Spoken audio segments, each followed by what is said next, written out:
Now next method, preservation by oil and vinegar. अब vinegar और oil से कैसे प्रिजर्व कर सकते हैं अपने फूड को?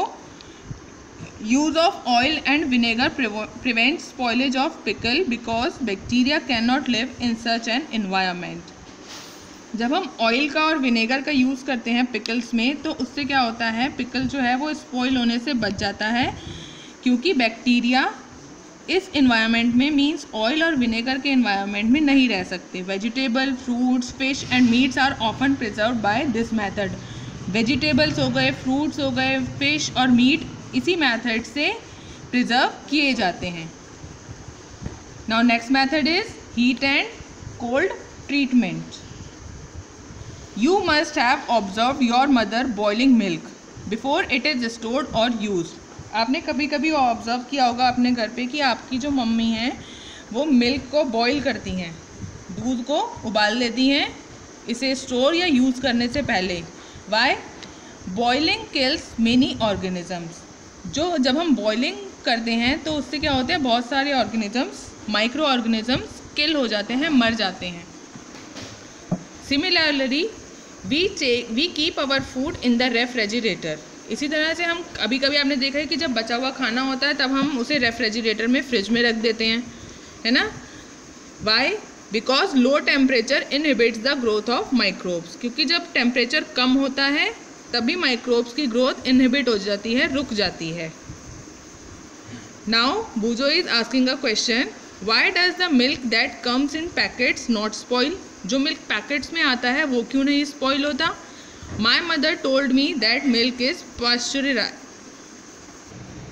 पैस्चराइज्ड। अब उसकी मम्मी ने उसे क्या कहा कि ये वाला मिल्क कैसा है, पैस्चराइज्ड है। What is pasteurisation? Now we will learn what is the process of pasteurisation. Pasteurised milk can be consumed without boiling. Pasteurised milk को हम कंज्यूम कर सकते हैं बिना उसे बॉईल करे, as it is free from harmful microbes. क्यों? क्योंकि ये हार्मफुल माइक्रोब्स से फ्री होता है, इसमें किसी भी तरह का कोई माइक्रो ऑर्गेनिजम्स नहीं होते। The milk is heated to about 70 degree Celsius for 15 to 30 second.